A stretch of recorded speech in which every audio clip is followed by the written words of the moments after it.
Naked Heart Revolution is the go-to podcast for high-achieving individuals seeking to transform their relationships and life. Hosted by Jenny Bingham, an intimacy reset coach. Each episode explores emotional reconnection, personal growth, or business insight through expert guests sharing real stories and strategies. Whether you want to deepen your connection with your partner or elevate your business, this podcast delivers the tools and mindset shifts needed for lasting change. Subscribe to join the community focused on intentional healing and empowerment.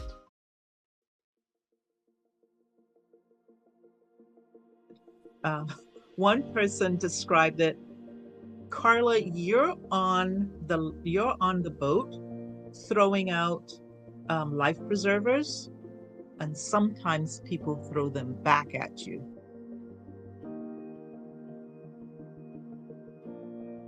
So Carla, what are the ways, like who are the main people that you help and how do you help them? Thank you for the opportunity to do this. As a medically trained, though not licensed, health coach and a health educator, I get to help women who themselves in the health professions. They're usually women of faith who find themselves experiencing difficulties either in their own health journey or in navigating how their profession is negatively impacting them emotionally as well as possibly physically. Ooh, so how did you see this as a group of people that you want to help? Like what exactly brought you to that decision? I think it's my own journey. Having completed medical training and, well, when do you complete medical training? At one of the junctures in my training, I discovered that I had the classic signs and symptoms that I was being trained to manage: high blood pressure, high cholesterol, prediabetes, and that really shook my world. There were, of course, other things going on. Everybody's got multiple things going on in their lives. And I had to go on a journey to restore my own health. It was a bit of a crisis because everything on which I had relied to equip me to help other people had not protected me. And so how I had to go outside of my learning, outside of all the education, outside of the health system to try to find something that would work. Now, don't get me wrong. If I get hit by a bus, take me to an American hospital because we have the best emergency care. Definitely. But I found myself having to look at different things, maybe even try esoteric things to try to get my own health back. And I could not believe that I was the only one who was having this kind of journey. And as I looked among the female medical professionals, whether it was nurses, from nurses to chiropractors, so many of us were injured, in pain, not healthy looking, and exhausted. And many of us, our families were suffering because we were spending so much time helping other people and so little time taking care of ourselves. We really couldn't give the best or the most to our families. Well, definitely, because if you have 100% of your battery, your energy, and you're giving that 100% usage to one domain, then where's it going to go for yourself? Where to go for the family itself? No, the family itself. Okay, so how long did it take before you realize, okay, something's not going right, I need to take care of myself, okay, I must take care of myself? Is that something that was gradual? Is it something that you noticed because of one event? Or is it an accumulation of things that happened? I guess it's like they say, it took you 20 years to become an overnight success. Growing in the background is this awareness. I remember my mother died when I was 12 years old. She and her father died in the same year of cancer. Oh. As a teenager, I helped give insulin injections to one of my relatives, who was a recent amputee. Members of my family died of some form of either diabetes or heart disease. So over time, I experienced losses that made me that reinforced my desire to be a helper. I don't know when that started, maybe as young as 7 years old, but I wanted to help. And I wanted to help people stay healthy because seems to be the area in which I was experiencing the most loss. So by 10, 12 years old, I already knew what I wanted to do. But it took many, many years for me to actually get into medical school, for example. So I was a non-traditional student when I got accepted. But over that period of time, it was always about helping other people. And I think because I was a teacher, I wanted to help and teach. Feed a man a fish, or you feed him for that day. Teach him how to fish. You feed him for a lifetime. You feed the whole community. So I think that was happening. And then when that day at the end of medical school, when I got that diagnosis, it was as though the whole thing suddenly crystallized. I need to find a solution that would work for me. And if I could find something that would work for me, then hopefully it would work for others. Okay, I see. So then when you're looking to help for others, you said females with faith, medical field. Are there certain age groups as well, or is it mainly those are the top four things that are drawn to you, or you are drawn to them? Usually, as a now an older woman in our community, usually it is older women that I see who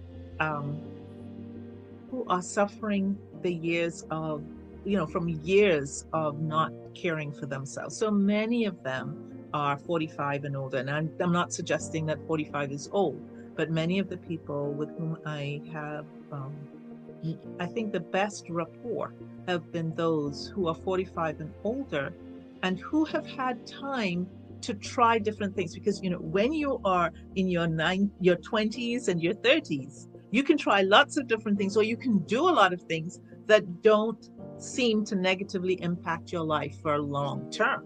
By the time you're 45 and heading to 50, you realize that some of the things you used to be able to do, you can't get away with. And you are now realizing, I've got to make a change. So it tends to be women who have a little more experience, have an experience with their own bodies, and they realize, I need to make a change. I want to make a change now. Okay.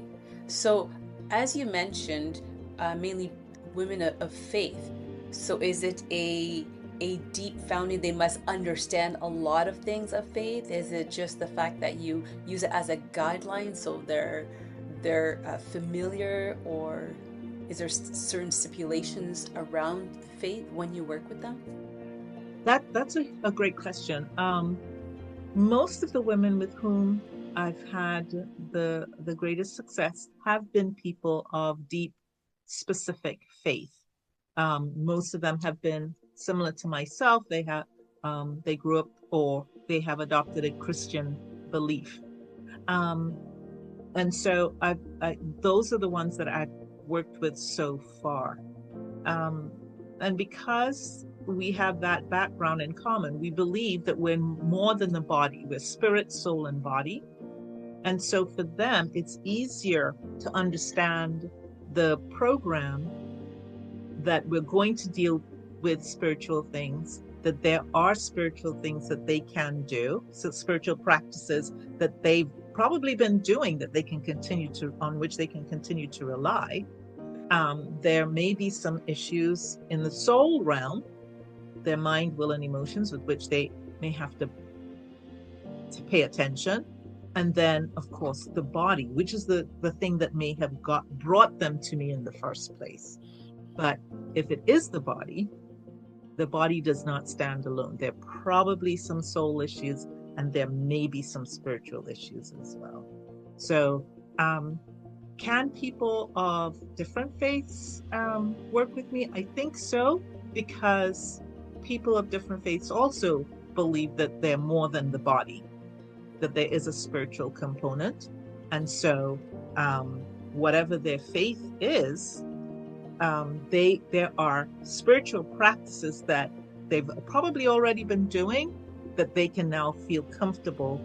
Oh, this really works, and I can continue to apply it even as I learn different things about my body. Okay.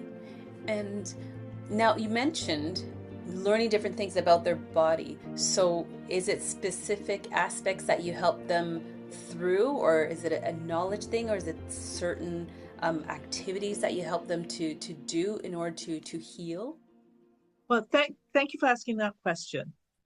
Maybe because my gift is teaching, I assumed all I had to do was give people accurate information. So I get accurate information, I simplify it, put it into bite-sized pieces, and feed it to them. And that's going to be enough. I was sorely disappointed. Oh, okay. So, more than that. People need more than information. And I think it is exemplified in this information age where we have more information than we can shake a stick at. It's coming at us all the time, but that's not really what's changing us. It's identifying which information applies to my journey. It's accepting that it's coming from a reliable source. I can trust this person or trust this source. And then making the commitment to take action consistently over time. So in my programs, we have to explore what is it, where are they on the journey? The American College of Lifestyle Medicine says we're all on a continuum. So where are we on our journey? What is our goal? For some people, their goal is just to stay where they are. They're not motivated to go much further. And what can they do to maintain that? So the things that they would need to do may be different from the person who has no diagnosed diseases, but has a vision of being the next Ruth Heimlich running marathons at 95. You know? Okay. But because we all are foundationally similar, we have our heads up here and our feet down there. There are some foundational things. So there's foundational education, and everybody can get that, but then they get to choose which part best applies to my journey and how important is it for me to move forward and achieve that goal.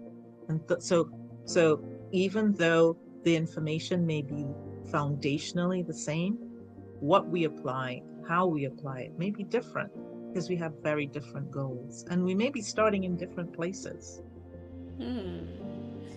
That prompts the question are there a story you could share where it is something that they thought it was easy to change and transform and you're able to easily help them out, and then a story it was so complicated or misunderstood that it was more difficult to help them out? I know I'm putting you on the spot, but can you think of one story, another story? No, I mean, it's life. I don't think any helper can say, oh, I'm 100%, everybody I've helped has responded. One person described it, Carla, you're on the boat throwing out life preservers, and sometimes people throw them back at you. Oh, that's true. And I like that analogy. Oh, sometimes people are not ready to get the help. So then they just refuse the help because they're not getting the type of help that they want or that they think they want. Ooh, Okay. So, so there are situations where I offer a 5 free sessions healthy U-turn. And I met with a lady and we just chatted. And then I took out my notebook and started writing notes. She said, "What are you doing?" I said, "I'm just writing notes." She said, "I thought we were having just a simple conversation." I said, "Yes, we were." And she was, it's like, wow, working with you is so simple. I didn't realize that this was a session. Yeah, so we're just having a conversation. Yeah. We had one more conversation. And then we went out to lunch because she was a friend and I was visiting her area. And she says, "This is the last time I'm eating like this. Based on what you've taught me, I'm going to make a change." And I said, "Fine." I'd heard that I don't know how many times before. 6 months later, she texts me and says, because we didn't continue our talks, I left the area and, her busy schedule. She sent me a message. Her hemoglobin A1C had gone down a point. Her blood pressure was going down. Her cholesterol had gone from the 200s to the 100s. And so she had just made the simple changes that I'd recommended. And I gave her the information, and she had run with it. So I asked her, what caused you to just take it and run with it? And for her situation, and she's I can give you her initials, JW. She doesn't mind if I share her story. She said that she realized that her numbers weren't going in the right direction. Her cardiometabolic numbers, that the doctors, they weren't going in the right direction. And she had a relative who had become type 2 diabetic. And she said, "I don't want to do that.